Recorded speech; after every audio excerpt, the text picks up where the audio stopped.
નમસ્કાર 24 ન્યૂઝ ગુજરાતમાં આપનું સ્વાગત છે। સૌથી પહેલા જોઈએ આજના બ્રેકિંગ ન્યૂઝ।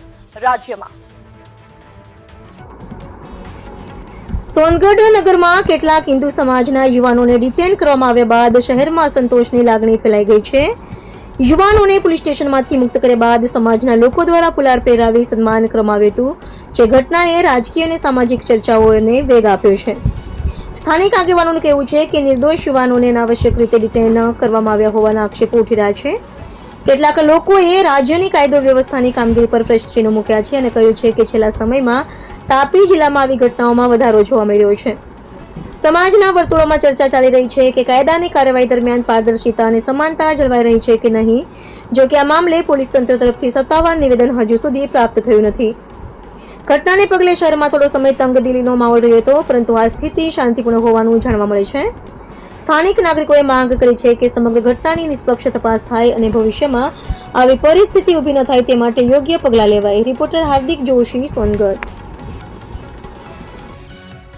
આજરોજ અમારો ગીરમાળી કણિકનશ્રી પૂજનનો કાર્યક્રમ હતો અને એ માટે અમે આદિવાસી સમાજ તરફથી કલેક્ટર સાહેબ પાસે આવેદનપત્ર આપીને અમને મંજૂરી આપવામાં આવી હતી।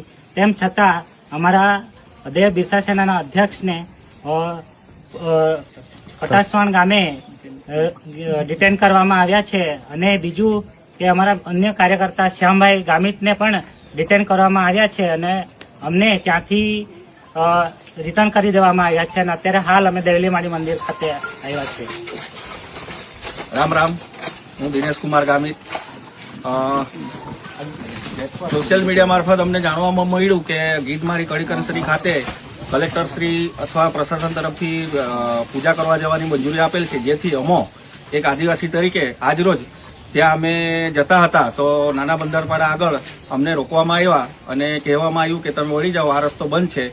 અને થોડુંક વાતાવરણ અમને એવું જાણવા મળ્યું છે કે ત્યાં ગીરમાળી ખાતે ખ્રિસ્તી સમાજના લોકો પણ કંઈ 5,000ની સંખ્યામાં એકઠા થયેલા છે એવું પણ જાણવા મળ્યું છે।